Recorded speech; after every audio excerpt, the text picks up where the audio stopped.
¿Qué tal? Bienvenidos a una nueva emisión en Cultura Grimos, un canal que difunde contenidos populares, pero desde una perspectiva de izquierda. Como ya se dieron cuenta, tenemos a otra invitada para una entrevista ahora de literatura. Ella es Andrea Silva, es licenciada en Lengua y Literatura Hispanoamericana por parte de la Universidad Autónoma de San Luis Potosí.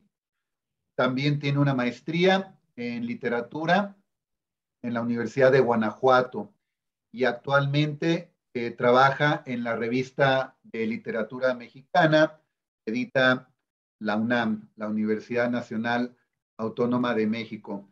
Muchas gracias, Andrea, por aceptar la invitación para esta entrevista. ¿Cómo estás? Ay, pues muy contenta. Muchas gracias por haberme invitado. Gracias a ti. Y si no tienes inconveniente, empezamos con las preguntas. Claro, sí, muchas gracias. Bueno, en primer lugar, te quisiera preguntar, ¿cómo fue tu acercamiento a la literatura? ¿Fue en la infancia? ¿Alguien te regaló un libro? ¿Cómo inició tu gusto por las letras? Pues sí, justo fue en la infancia. Digo yo, o sea, cuando pienso en por qué me gusta leer o cómo fue que empecé a leer o a desarrollar el hábito, yo creo que eso lo ubico en la infancia y lo ubico con dos cosas, ¿no? Por un lado, mi tío Carlos, un tío al que quiero muchísimo, uno de mis tíos favoritos. Él siempre me regalaba libros en mis cumpleaños, en Navidad, en todas las fechas especiales.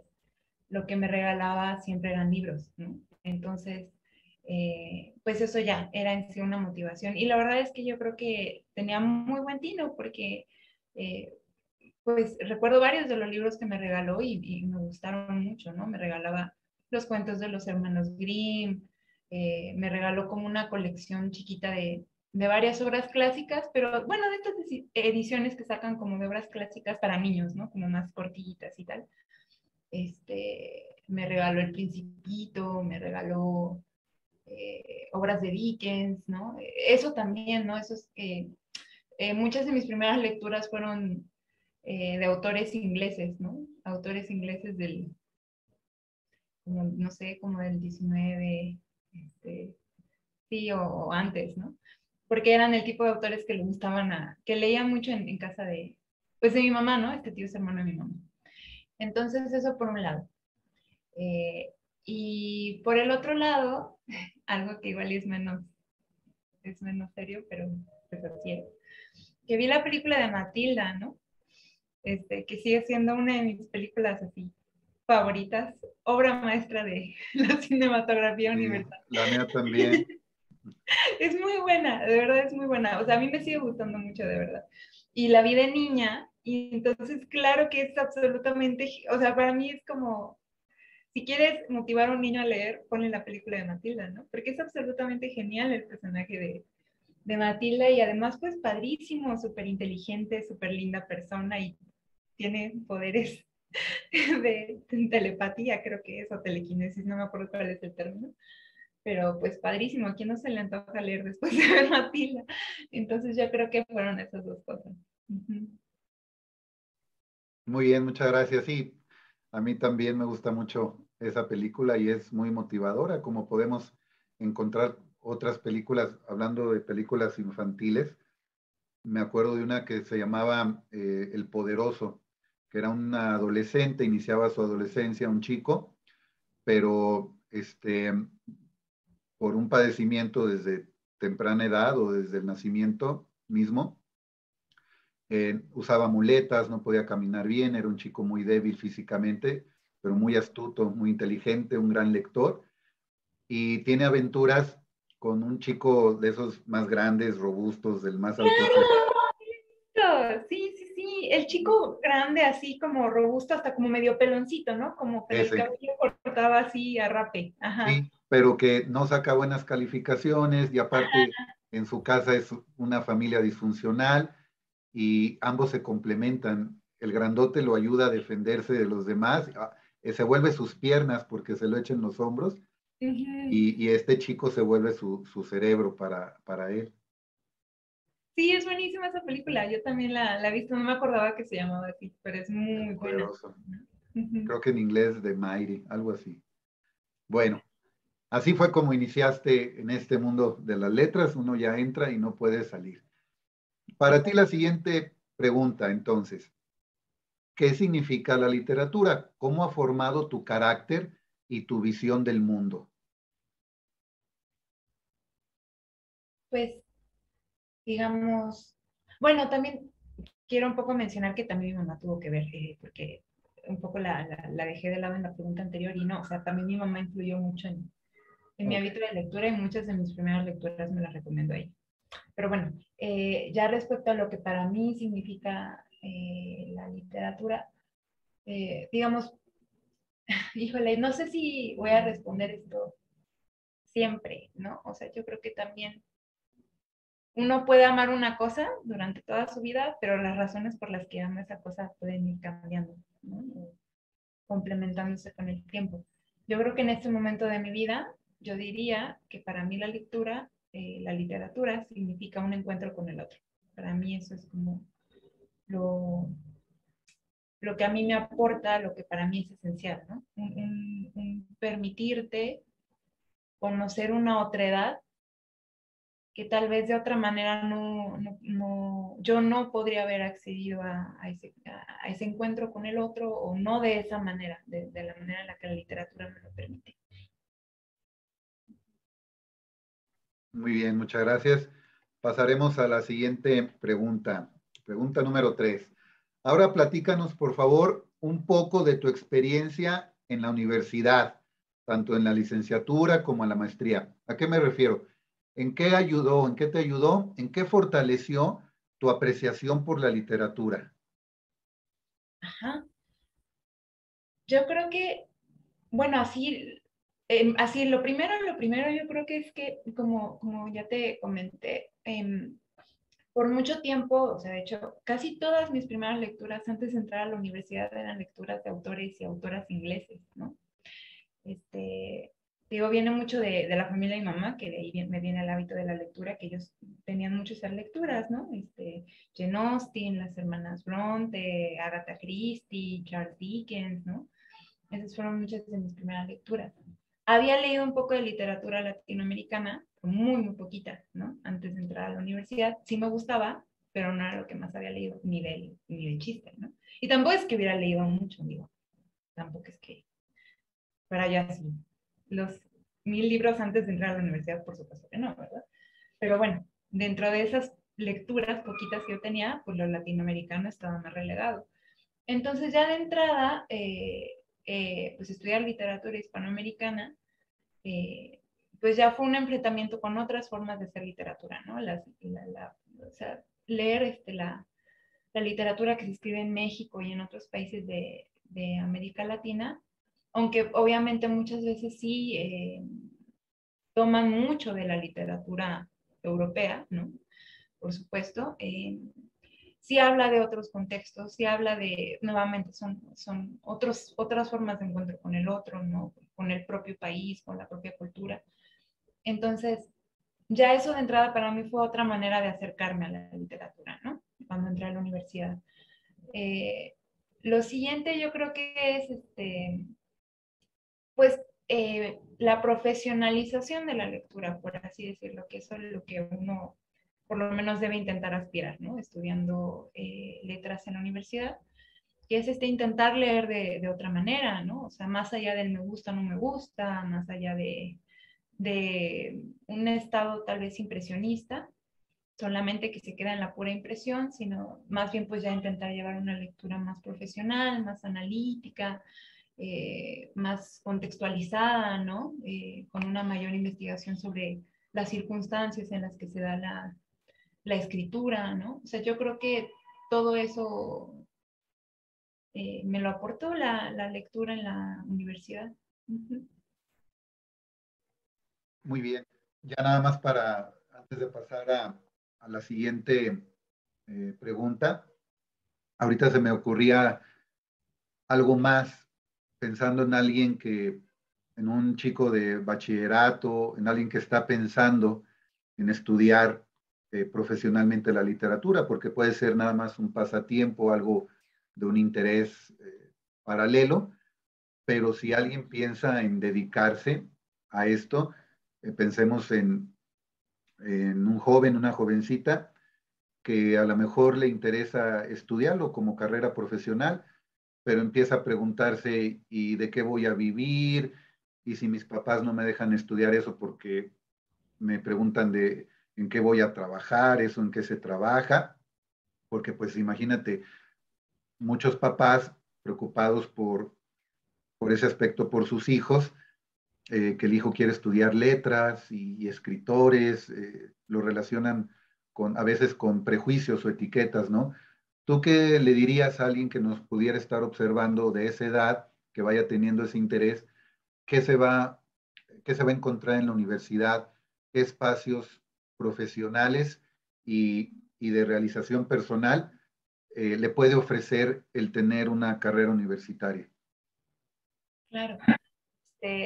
Sí, sí, justo lo que dices, ¿no? Este tipo de carreras siempre cargan con el estigma de te vas a morir de hambre, de eso ni es una carrera, este tipo de cosas. Digo, afortunadamente yo nunca tuve que enfrentarme con eso. O sea, mis papás siempre fueron muy respetuosos. O sea, mis papás siempre fueron, mientras estudies, lo que tú quieras, ¿no?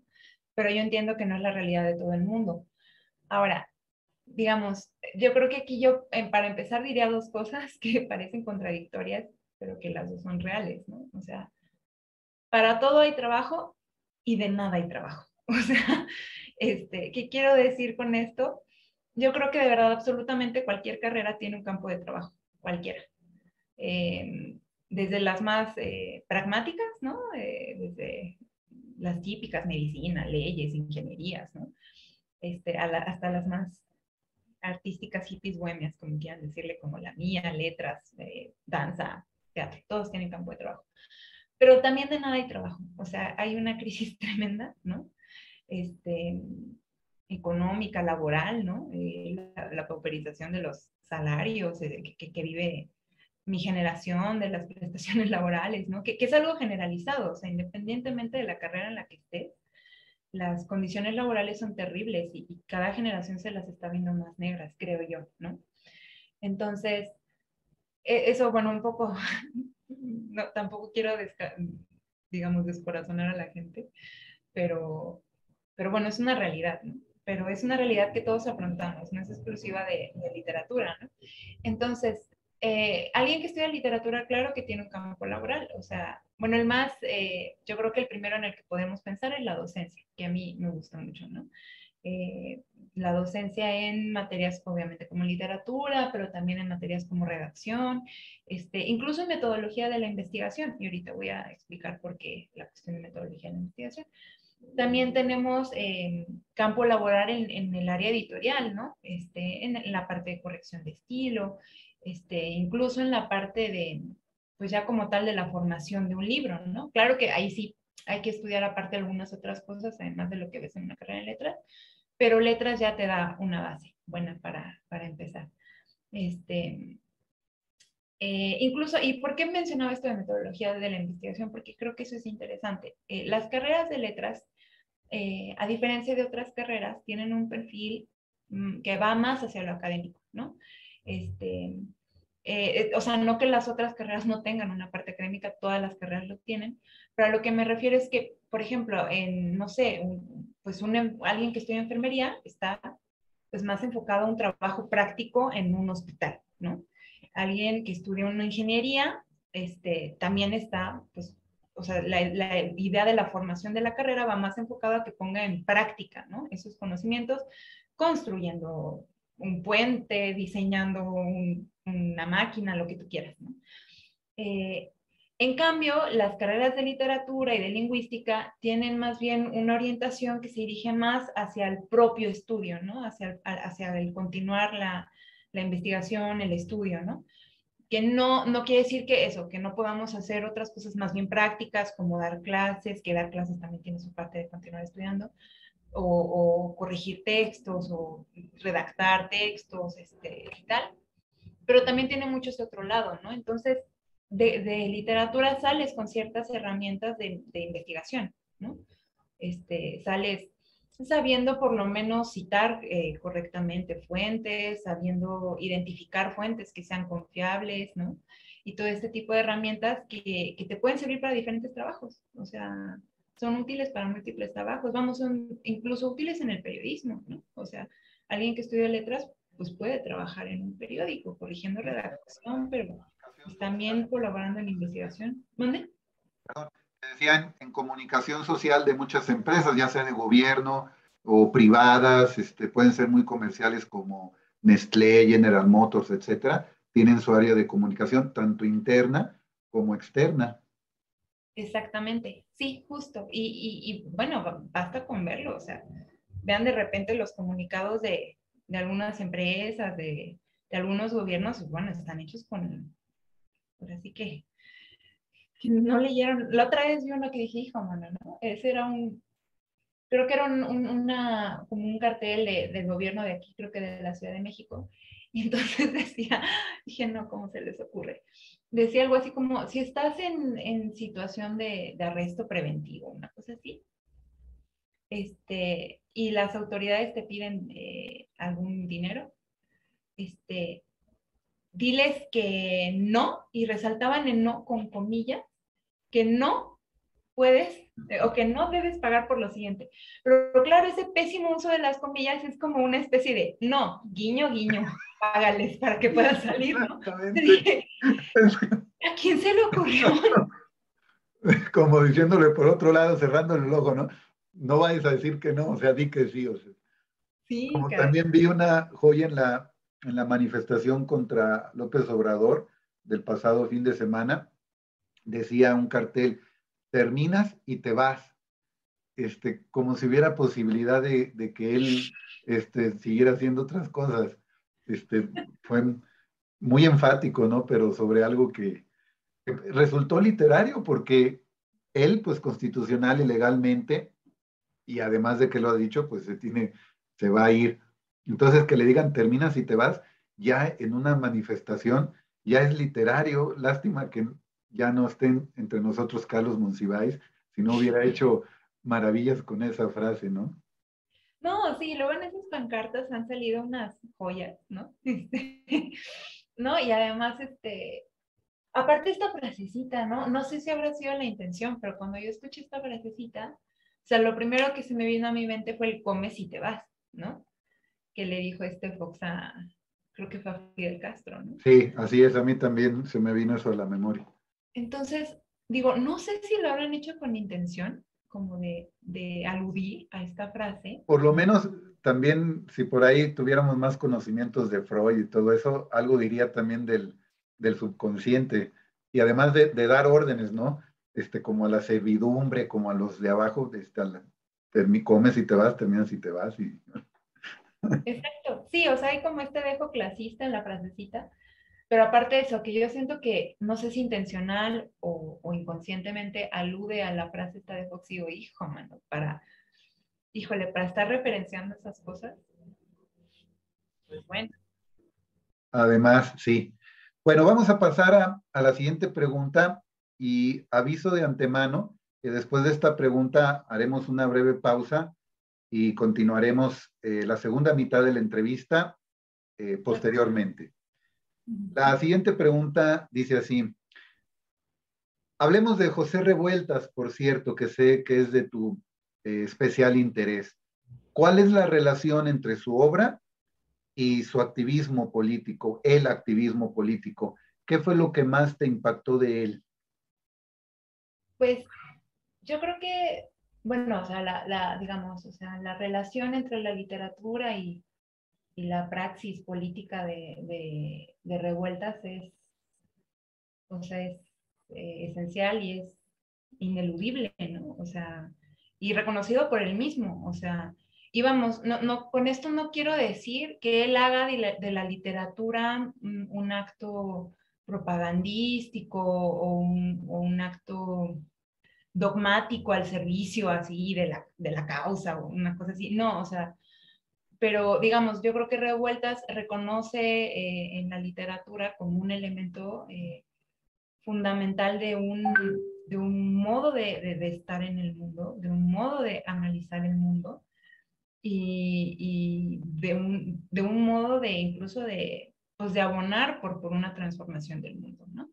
Y en ese sentido yo creo que forma parte de sus actividades políticas. La literatura es una de esas actividades políticas, ¿no? Porque yo creo que Revueltas escribía con un sentido político y con un profundo conocimiento sí, de eso, del estado político e histórico, ¿no? Del momento en el que se encontraba. Y bueno, ¿cómo, digamos, qué significa para mí la obra de Revueltas? Yo creo que justo en esto que mencionaba de que para mí lo que más valoro de la literatura es esta posibilidad de encontrarse con un otro. Yo creo que Revueltas precisamente es extraordinario en ese sentido. Yo creo que la manera en la que él busca aproximarse a esas otredades es profundamente analítica, es profundamente compleja e incluso yo diría es muy, no sé si estoy usando el término correcto, pero, o sea, yo diría que Revueltas es muy respetuoso con esas otredades. O sea, yo creo que tampoco quiero caer en el rollo de, es que le da voz a los que no tienen voz, porque me cae gordísimo ese discurso, ¿no? Nadie le da voz a nadie, ¿no? Este, pero yo creo que Revueltas, porque por ejemplo una de las críticas que se le suele hacer mucho es que como que los personajes de Revueltas piensan demasiado, ¿no? O sea, como que no es creíble que un obrero piense tanto como los personajes obreros que Revueltas eh, pone en sus textos, ¿no? Pero yo creo que justo, o sea, Revueltas más bien reconoce precisamente que ese trabajo cognitivo está ahí en los obreros, ¿no? O está en los diferentes personajes que él encuentra. Digo, tampoco es que los idealice, ni mucho menos, pero digamos, o sea, él reconoce esa materia pensante en todos los grupos de la sociedad y también creo que hay bueno, eso es algo que son como de mis intereses personales, pero yo creo que a veces, o sea, lo que Revueltas tiene es que, digamos, muestra la realidad o sea, sus relatos, sus novelas, tienen unos pasajes así de una crudeza tremenda, ¿no? O sea, de una crudeza tremenda porque justo él tiene, por ejemplo, ¿no? Es uno de los textos como que más se usa para hablar de la posición de Revuelta sobre la literatura, que es un prólogo a su novela Los muros del agua. Ese prólogo en realidad es una carta, básicamente, que él escribió al visitar un leprosario, ¿no? Entonces él visita ese leprosario y en la carta va contando todo lo que observa, ¿no? Y a partir de ahí hace una reflexión sobre lo que debe ser la literatura, ¿no? Entonces, justo él dice que lo terrible se encuentra a veces en lo más cotidiano, ¿no? En las cosas más sencillas, más simples, ahí es donde está lo terrible y ahí es donde está el horror, ¿no? Y justo un poco el trabajo de la literatura es desentrañar, ¿no? O sea, ahora sí que la dialéctica de eso terrible que está ahí.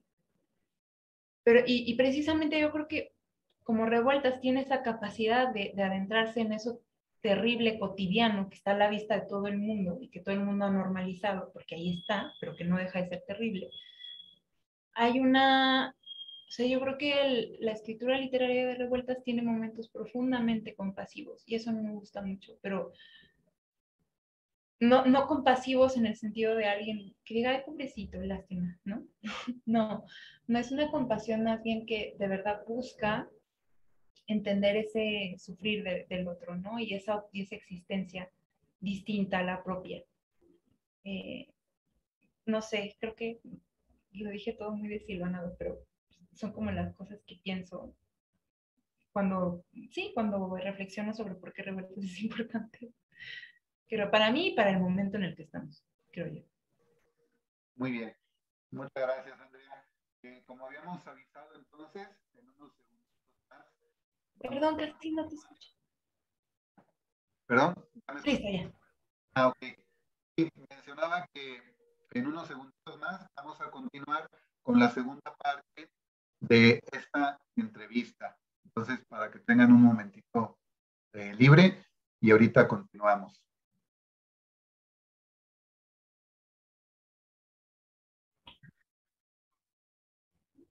Pues entonces vamos a continuar con la segunda parte de esta charla de literatura.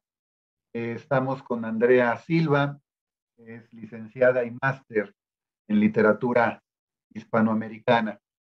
Entonces, después de haber hablado un poco sobre José Revueltas, te quiero preguntar lo siguiente. Lo siento, creo que debería aclarar algo. Estoy Sí, en proceso de titulación, pero máster todavía no soy. Entonces, bueno, es que no quiero que me acusen de andar mintiendo. ok, ok. Bueno, te falta tu titulación de la maestría. Ujú. Ok, y por cierto, ya aprovechando, hablando de ese tema, ¿el tema es José Revueltas? Ujú, sí. Sí, claro. Muy bien. Sobre cuál sería el título de esa tesis, sobre qué específicamente, por cierto. Pues fíjate que creerás que todavía no defino el título, pero bueno, o sea, el tema son los animales. Estoy analizando los cuentos. Tiene 3 libritos de cuentos. Entonces estoy analizando cómo está la cuestión de la presencia animal en los cuentos, por así decirlo. Ok, perfecto, muy bien. Gracias. Entonces, ahora sí, la siguiente pregunta. ¿Qué nos puedes decir sobre literatura y feminismo? ¿Nos puedes hablar de autoras, del movimiento feminista actual y su relación con la literatura? Ah, Pues bueno, también aquí seré muy honesta, o sea, digamos, lo que yo pueda saber sobre ese tema, lo poco que pueda saber sobre ese tema, pues viene como de lecturas, eso que he hecho yo un poco por propia cuenta. Digo, sí tuve una materia en la maestría, una materia muy interesante que me dio una doctora buenísima, pero pues bueno, con una materia, pues no apenas uno alcanza, por muy bueno que sea la maestra o el maestro, pues apenas es una embarradita, ¿no? Este, entonces, digamos un poco, pues lo poco que he podido saber, lo he hecho por lecturas así propias y medio desordenadas y desilvanadas, pero, por ejemplo, creo que me llama, de lo que he leído actualmente, ¿no? No sé si serían propiamente, digamos, libros como tal que traten sobre el feminismo, pero sí que son libros escritos por mujeres y por mujeres que a mí me parecen muy interesantes, ¿no? El trabajo que están haciendo actualmente. Por ejemplo, un libro que me marcó recientemente y que me pareció tremendo es La fosa del agua de Lidia Carrión, ¿no? Porque además también eso, o sea, Lidia Carrión, creo que, no sé si ella se defina como escritora, pero como tal el libro este de La fosa del agua, pues es más bien una crónica, es más bien periodístico el libro, incluso diría yo. Pero es que, y ahí también puede que yo esté diciendo una barbaridad, pero como que últimamente pienso que lo mejor de la literatura de la actualidad no está en los escritores, está en los periodistas y las periodistas, desde mi punto de vista, pero tampoco es que sepa yo mucho. Eh, eh, pero sí, digamos, por ejemplo, así de las escritoras actuales me interesan muchísimo las que se, las que se interesan por el tema pues, de los desaparecidos y por el tema, pues justo, ¿no? De estos temas de la violencia que vive actualmente en nuestro país.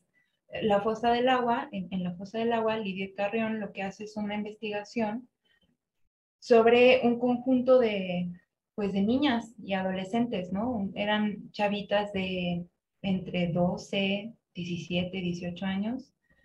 No recuerdo ahorita exactamente, creo que son como 13 chicas o 15 chicas que desaparecen en el Estado de México, ¿no?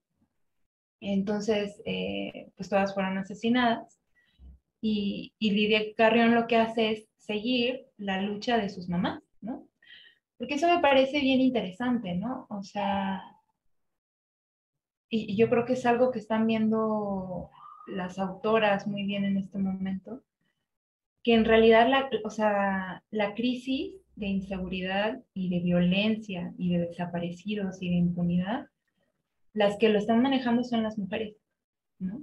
En este país. O sea, digo, no por negar que haya papás, hermanos, esposos, que claro que también están ahí buscando y haciendo su lucha, pero, o sea, realmente cuando uno ve quienes están liderando las organizaciones, ¿no? Son las mamás, son las mujeres. O sea, hay grupos, hay varios grupos de buscadoras en el país. ¿Y qué son las buscadoras? Pues conjuntos de madres que se van, no sé, por ejemplo, en Sonora, ¿no? Que se van al desierto de Sonora con palas a excavar y buscar fosas comunes e intentar encontrar los cuerpos. Este, entonces, yo creo que quienes están como, o sea, quienes más están intentando cubrir toda esta parte terrible, ¿no? Volviendo a lo que decía Revueltas, lo terrible de la realidad, son las autoras, ¿no? Bueno, no que no haya autores que estén en eso, pero creo que a veces, o sea, quienes están entendiendo mejor estos fenómenos y sabiendo leerlos mejor e intentando apoyar estos grupos son las autoras, ¿no? O sea, pienso en Edith Carrión con La Fosa del Agua, pienso ahora sí ya entrando más en el terreno de lo literario, por ejemplo, en Diana del Ángel, que tiene un libro que se llama Procesos de la Noche, ¿no? Y en este libro ella de lo que habla es del caso de Julio Mondragón, que no sé si recordemos a Julio Mondragón, sí, espero no estarle cambiando el nombre, si Julio Mondragón. Él fue de los normalistas de Ayotzinapa, ¿no? Que fueron asesinados, pero él no fue desaparecido. A la mañana siguiente de que desaparecen a los 43, su cuerpo fue de los que sí estaba ahí en el lugar donde pues sí, donde se llevaron a los chicos, pero su cuerpo aparece, además de que aparece con marcas de tortura, aparece sin rostro. Desollaron así el rostro del muchacho. Eh, entonces lo que hace Diana del Ángel en su libro Procesos de la Noche es que ella acompañó a la familia de Julio Mondragón, a su viuda, a sus papás, en su búsqueda de que se exhumara el cuerpo para que le hicieran análisis y se supiera qué fue lo que le pasó, ¿no? Porque la versión oficial, cuando les entregan el cuerpo, es como, ay, es que la fauna, los animales le comieron el rostro. Sí, o sea, el cuerpo con moretones por todos lados, ¿no? Pero claro, los animales son los que le desaparecieron el rostro. Entonces, con esa versión, entierran el cuerpo, ¿no? Entonces, una vez que logran superar como el primer estado de shock y de impacto, pues la familia hace toda una lucha para que se exhume el cuerpo, para que lo vuelvan a analizar y digan qué fue realmente lo que pasó en el rostro y en el cuerpo de Julio. Y Diana del Ángel escribe un libro sobre eso, ¿no? Es que se llama Procesos de la Noche. Este, entonces, yo creo que ahorita, por ejemplo, a mí en este momento la labor de las escritoras me parece fundamental porque creo que son ellas quienes mejor están recogiendo ese tipo de, esos dolores, ese tipo de situaciones, pero, o sea, no únicamente como un grito, sino que también me parece que están haciendo un trabajo, digamos, intelectual de intentar analizar lo que está pasando, ¿no? No sé si de darle un sentido, porque qué sentido a veces se le puede dar a una cosa así, pero, o sea, sí están haciendo un trabajo de intentar explicar qué es lo que está en la base de esta violencia, ¿no? También pienso en Daniela Rea, que tiene, y qué pena, este libro lo coescribe con un autor y ahorita no me acuerdo del nombre de él, pero bueno, también pienso en Daniela Rea que tiene un libro llamado La Tropa,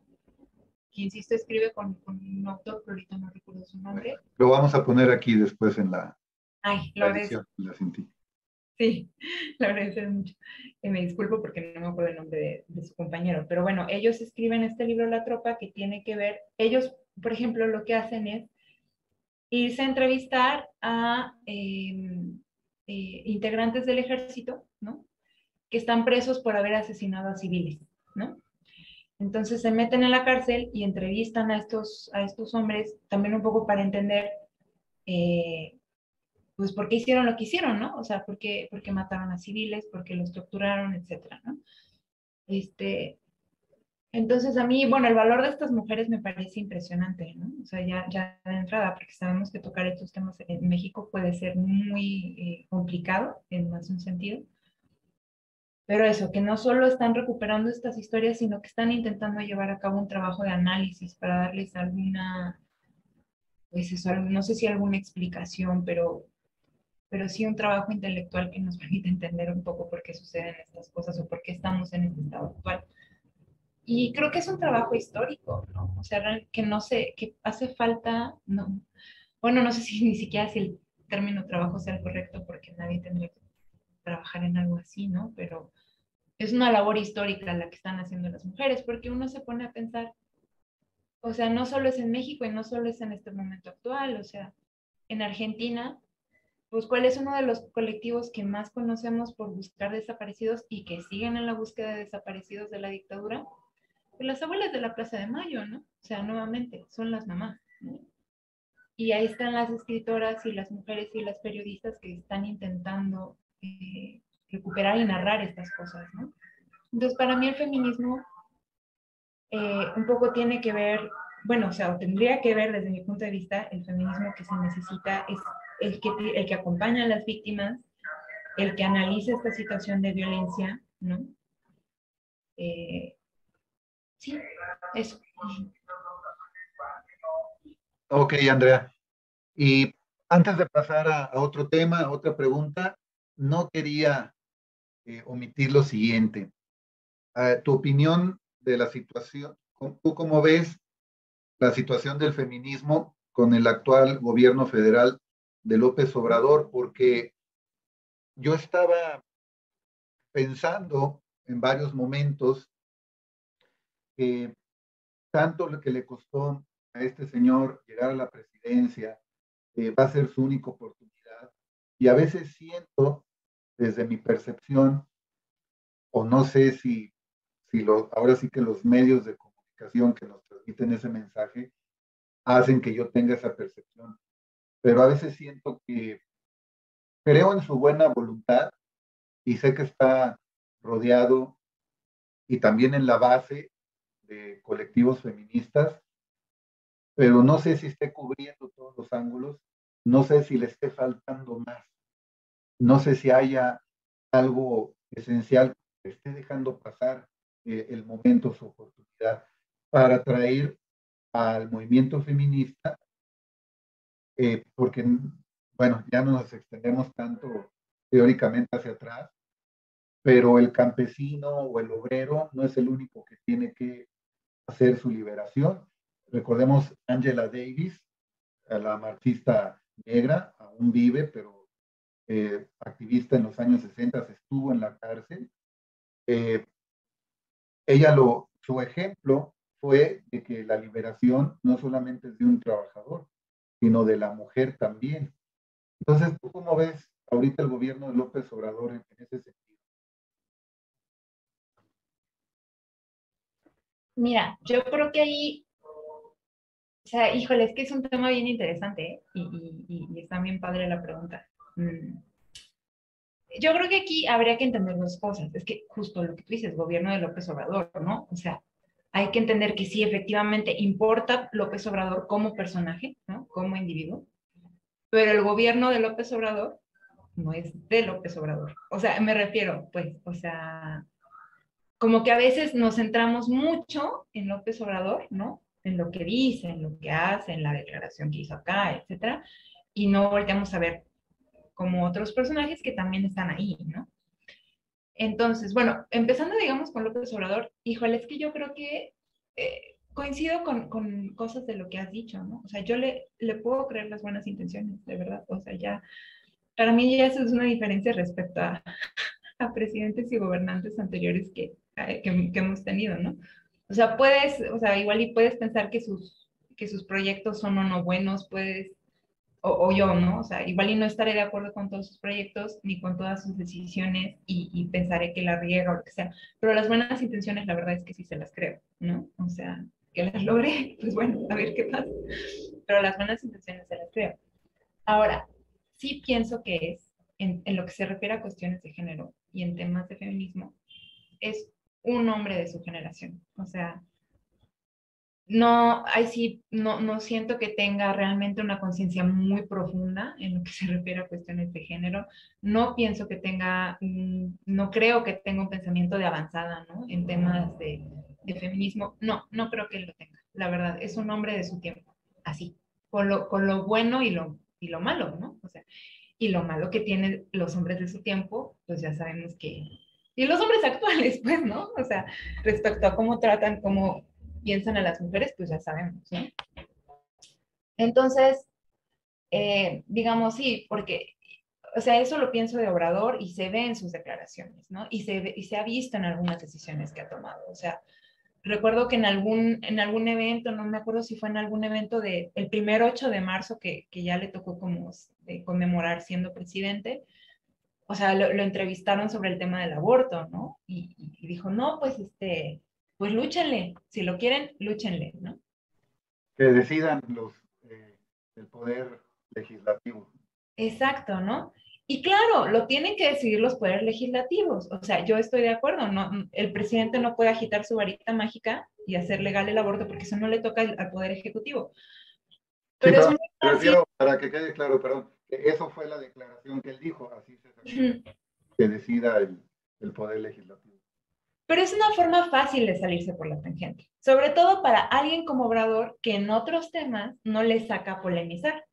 Entonces, realmente sabemos que ahí se están saliendo se está yendo por la salida fácil. ¿Por qué? Porque también hay que admitirlo, México es un país muy conservador, es un país muy católico todavía, y claro, meterse en temas como el aborto le resta popularidad, le restaría votos ya no a él, pero para la continuación de su proyecto político. Entonces, pues sí, o sea, yo creo que en ese sentido está, pues sí, de alguna manera sí está dejando que desear él como personaje, ¿no? Ahora, pienso yo que ha habido avances ya en lo que se refiere al gobierno, a su gobierno, ¿no? Como una estructura que va más allá de él. Creo que sí, digo, decepciona mucho estas declaraciones que luego él tiene y esta insensibilidad, porque la verdad es que sí es insensibilidad, ¿no? O sea, también me acuerdo cuando le preguntaron esto de, pues, la violencia intrafamiliar que había aumentado en los hogares, ¿no? A causa del confinamiento por la pandemia. Y él dijo, pero no se han recibido más reportes. Bueno, perdón, o sea, la falta de sensibilidad, o sea, que justo conocer de estos temas te permite saber que la falta de denuncias no implica que el hecho no esté ahí, ¿no? Lo que pasa es que con una cultura de la impunidad como la que tenemos en México, pues claro que las mujeres no denuncian, por eso y por muchos otros factores, ¿no? Pero entonces hay una insensibilidad que yo entiendo que decepcione y haga crecer la rabia de las mujeres y de los grupos feministas. Pero sí creo que ha habido algunos avances también, ¿no? O sea, es que hay decisiones favorables y otras no. O sea, también lo de las guarderías infantiles, ¿no? O sea, por un lado sí, yo entiendo, era un nido de corrupción, ¿no? O sea, había un tremendo mal uso de los recursos, ¿no? En esto de las estancias infantiles. Eran un peligro incluso algunas para los niños, ¿no? Porque no cumplían con los criterios mínimos necesarios. Y ahí tenemos la guardería ABC para saber lo terrible que puede hacer cuando una guardería o una estancia infantil no cumple con los requisitos de seguridad mínimos. Pero híjole, no puedes quitar el programa nada más así de tajo y decir, no, pues el dinero directo y que las familias se organicen como puedan. Porque eso, claro, que las primeras que afectas a las madres y a las madres trabajadoras, ¿no? Entonces, son ese tipo de decisiones que dices, híjole, pero bueno, por otro lado, ¿no? O sea, vemos que en los congresos locales, pues, ¿quiénes están votando a favor de despenalizar y legalizar el aborto?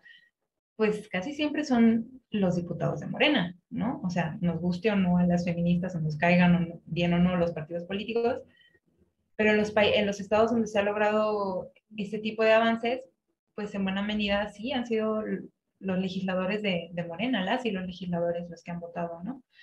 Entonces, sí han habido estos pequeños adelantos, ¿no? Y a veces creo que también un problema que yo noto ya acá como desde el lado del feminismo, o sea, yo de repente veo amigas, ¿no? Que dicen cosas así como, es que el gobierno de Obrador no es de izquierda, es de ultraderecha, ¿no? Y yo digo, bueno, tampoco. O sea, yo entiendo la rabia, entiendo el enojo que se pueda sentir, entiendo incluso hasta la decepción que se pueda sentir, pero para mí calificarlo, por ejemplo, ya estas afirmaciones así como de ultraderecha, digo, bueno, entonces el gobierno de Calderón, ¿qué fue? O sea, también hay que tener como cierta, o sea, cierta medida de las cosas y cierta memoria histórica, ¿no? Digo, el panismo no nos va a solucionar nada. Si pensamos que Obrador y Morena están de la fregada, bueno, un regreso al panismo no es la solución, ¿no? Sí, o sea, yo creo que también eso, que de este lado hay, del lado como de las mujeres y feministas, tenemos tal decepción con la clase política de nuestro país, que es completamente entendible, que es muy difícil creer cualquier posibilidad de que este tipo de personajes se interesen por nuestros problemas, ¿no? Pero pues yo creo que lo que toca es presionar, seguir presionándose, seguir haciendo la lucha para que se interesen por los problemas. Y eso sí, o sea, creo que tenemos un poco, o sea, de presionar a un gobierno panista, a presionar al gobierno obradorista. Creo que hay un poquito más de posibilidades de avance presionando a un gobierno obradorista que a uno panista. O sea, eso sí. Ok, ok. Muchas gracias, Andrea, por tu respuesta. Vamos a cambiar radicalmente de tema por la siguiente pregunta. Yo sé que no te gustará, a mí no me gusta en lo particular, porque te voy a hacer elegir 3 libros que en la actualidad te gusten mucho, sean muy especiales, los tengas muy cerca de ti. Platícanos, ¿qué libros serían? 3, por favor. Ay, caray. Voy a decir la Biblia, la silla del agua de... No, la silla de la vida. ¿Pero es completa o también incompleta? Ándale. No, cachitos, cachitos de la Ok. Biblia. Versículos, algunos versículos. Este, no, este, a ver, 3 libros que me signifiquen mucho. Yo creo que, bueno, yo creo que ahorita mencionaría uno que estoy leyendo, que todavía ni termino, pero me está gustando un montón y se me está haciendo bien interesante. Entonces, aunque todavía no lo termine, un cachito, como diría Peña Nieto. Ahora sí, el Peña Nietazo. El Peña Nietazo, ¿no? No, pero yo estoy segura de que sí, o sea, lo Sí, sí. terminaré Ok. mucho. Sí, está bien. Se llama El desacuerdo de Jacques Rancière, ¿no? El desacuerdo de Jacques Rancière. Eh, yo creo que, bueno, de revueltas obviamente tiene que estar. Es que, hijo, de revueltas para elegir uno, yo creo, pues por cariño, dormir en tierra, sería el segundo. Y el tercero, yo creo que, pues sí, La fosa del agua de Lidia Carrión. Ujú. Ok, esos serían los 3. Sí, en este momento de mi vida. Sí. Perfecto, sí, en estos momentos. Ok, nuestra siguiente y penúltima pregunta ya, para antes de despedirnos precisamente. Cuéntanos, ¿qué estás haciendo ahorita? ¿Tu proyecto laboral? Eh, si nos puedes contar alguna característica, algo especial que hayas vivido, que hayas aprendido. ¿Nos puedes mencionar el proyecto, el trabajo, o nos puedes mencionar qué te ha dado, qué te ha enseñado, algo que cambió en ti? Y por qué no, pues también en un futuro planes profesionales. Nos decías que te llama la atención la docencia, o si has descubierto, ya que estás trabajando ahorita, si has descubierto un área más específica de la literatura y quisieras irte para allá, algo así. Ok, pues ahorita estoy pues corrigiendo un montón de libros, estoy corrigiendo un montón de cosas. Bueno, ahorita me tocó hacer un proyecto que me está gustando bastante porque estoy participando en un calendario de efemérides, digo que no será igual y no es así la gran publicación ni nada, pero lo que me gusta es que lo que están buscando, digamos, ya tienen un calendario de efemérides, pero lo que quieren es mejorarlo porque casi no hay mujeres, ¿no?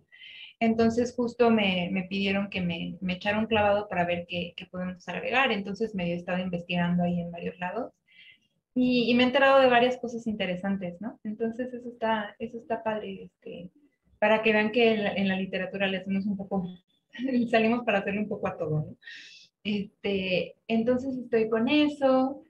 Eh, digamos, el último proyecto académico como tal, ya un poco más, digo, no propio como tal, pero como más afín a mis intereses, fue, ya tiene rato de que sale el año pasado.